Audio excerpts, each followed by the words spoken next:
Napakagarbong bahay ni Marcos Jr. Pera ng taong bayan. Wow! Sana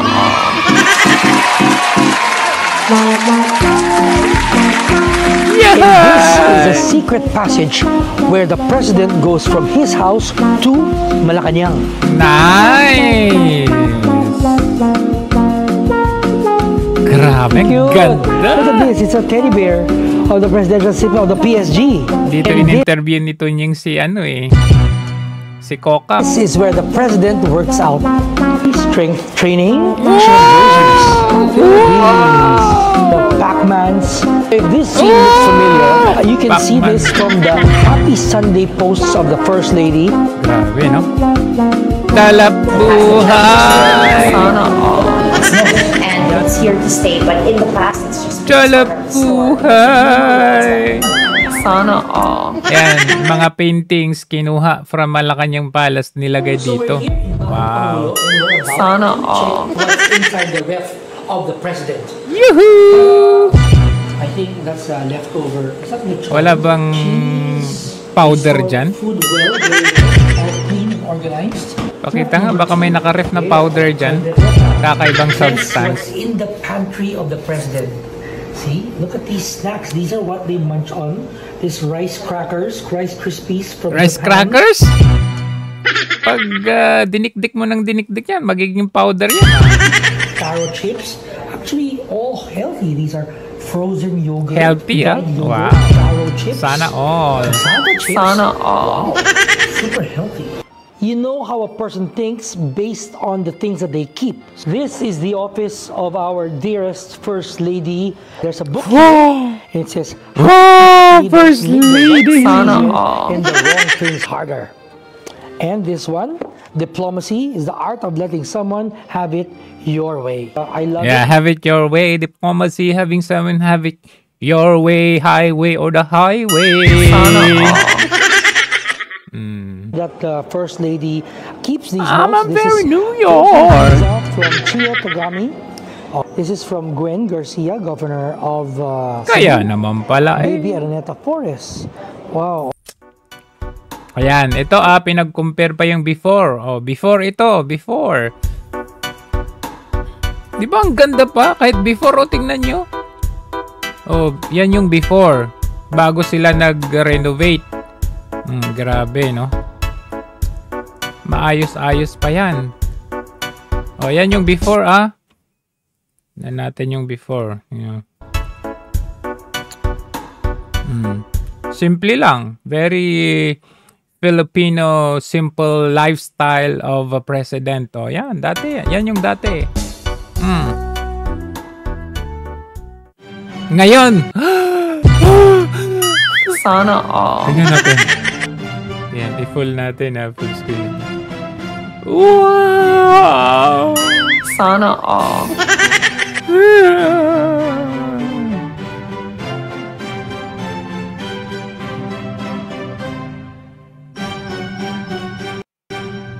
Grabe ka. Super ganda. Sana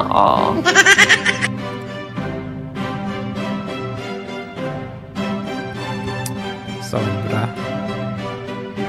Ayan, pera ng taong bayan, dito napunta. Sana Pwede bang magkaroon din ng audit ito? Baka ito po walang sinabi 125 million dito. Ito baka malamang 50 billion to. Sana Billion, we're talking about billion. Ay, hindi pala. O, sabihin na natin 10 billion. Sana Grabe, no? So lavish. Magarbo. Wow! Resort na resort. Sana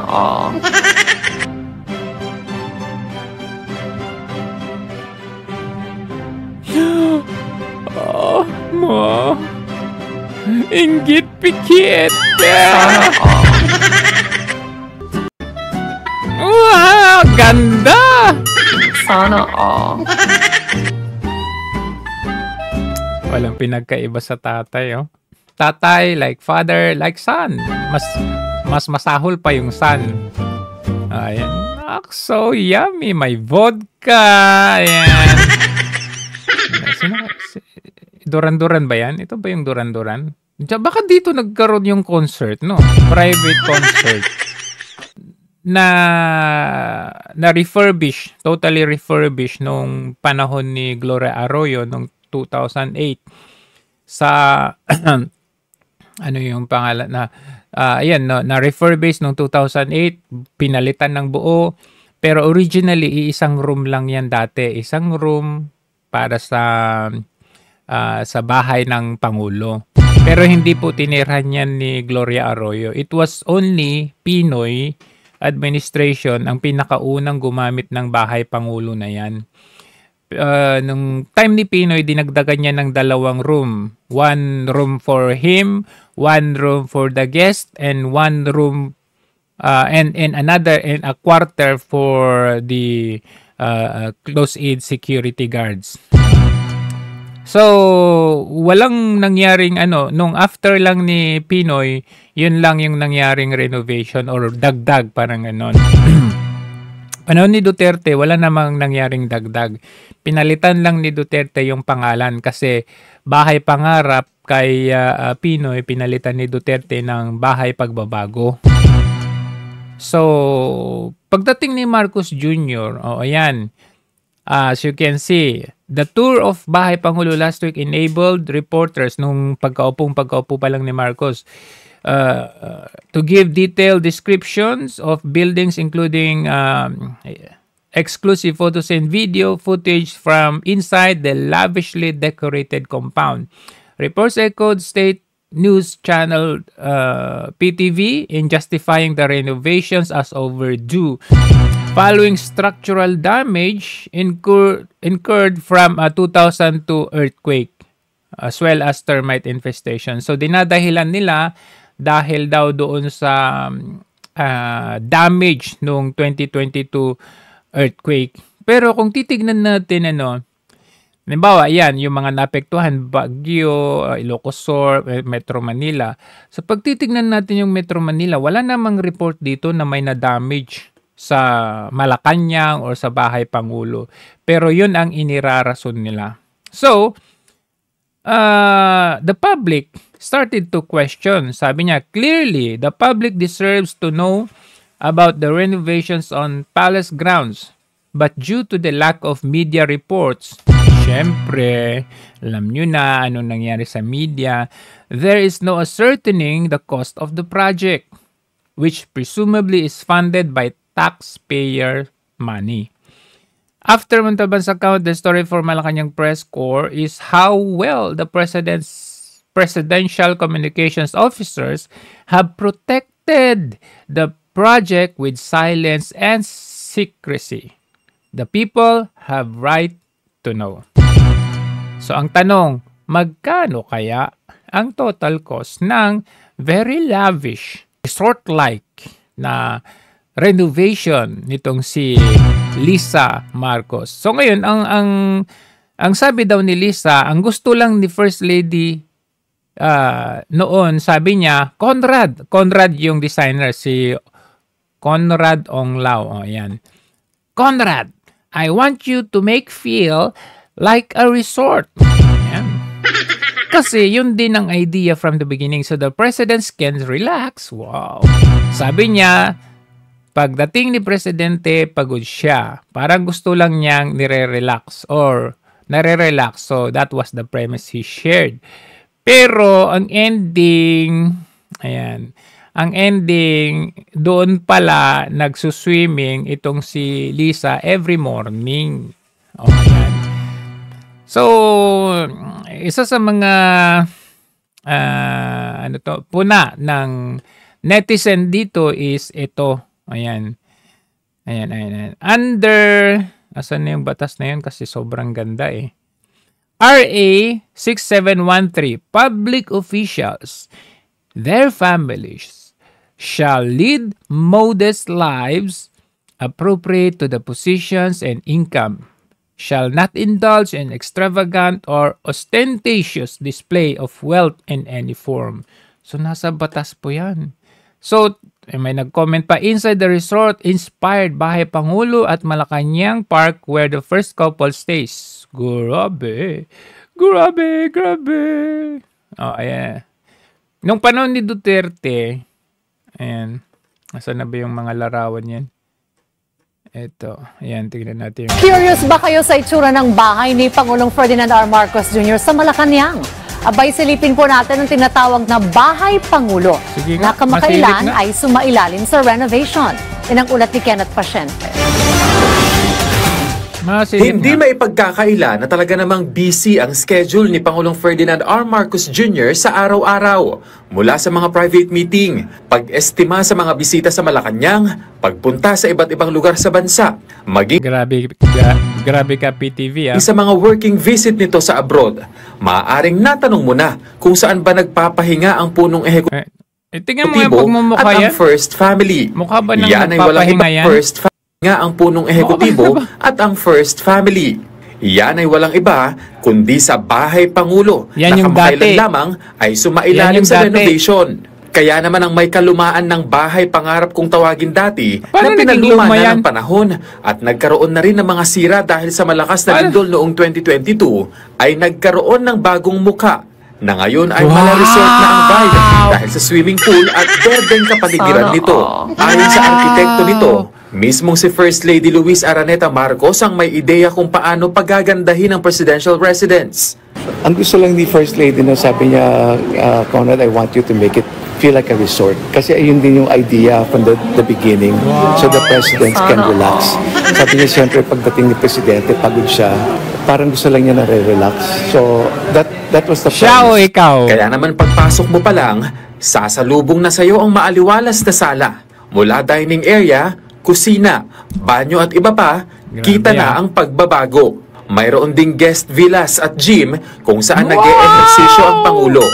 Bagaman may modern touch ang presidential residence, hindi pa rin mawawala ang pagka-Pinoy sa disenyo nito, maging sa mga gamit na nakadisplay Paano gaya yung ng mga pagka-Pinoy? obra ni Amor Solo.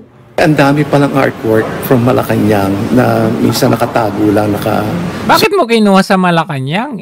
Di ba Malacanang open to the public yan? Dapat yung public ang nakakakita ng artwork na yan. Ba't nyo dinala dyan? Talaga. So they wanted to showcase, siyempre, you know, that's our national treasure naman natin yan eh. So when they have bakit nasa Bahay Pangulo? dignitaries like they wanted to invite in the house, nakikita na showcase. Sino lang may invite sa house na yan? Yung mga pwede nyong kausapin na babayaran? The beauty that's Tiyak nga rin daw kami. natatagal ng mahabang panahon ang ginawang renovation para magamit pa ng mga susunod na pinuno ng bansa. Magamit pa ninyo yung susunod ninyong ipapasok dyan. O baka kayo-kayo rin lang. Partikular na tinugunan ay ang problema nito sa engineering lalo na't noong panahon daw ni dating Pangulong Rodrigo Duterte ay umaabot sa tuhod nito ang baha. tinaas namin yung Grabe, no? They just want to justify yung lavish lifestyle nila, no? Pero hindi nila tayo magugoyo. Kasi tingnan nyo, panahon ni Duterte, paano naging ayan, no? Ito yung panahon ni Duterte. Nung panahon ni Marcos Jr., wow! Tingnan yung pagkakaiba. Oh, ayan, oh. Ayan, oh. It's open to the public. Kumbaga, ayan, oh, punta ka lang dyan. Oh, ayan, walang masyado. Tapos, nung panahon ni Marcos, ginawa nilang dining for sino? Sino pupunta dyan? Sana all. Look at the difference.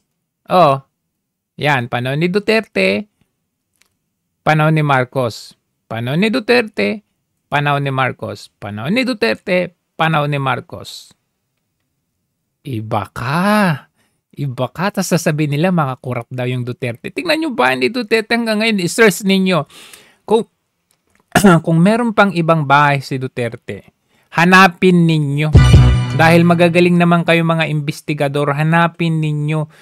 lahat naman tayo nakikita natin kahit gaano pa nila itago itong mga nakaw na yaman, korap na yaman ng mga politiko, makikita at makikita pa rin natin yan. Hindi nila yan maitatago. Ngayon, hanapan ninyo ng ibang bahay si Duterte, ang mga Duterte.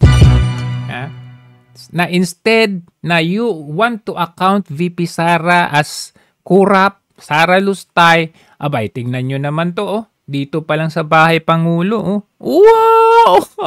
Inggit Sana ako, all. pipikit ako. Inggit pikit. Ay, nako.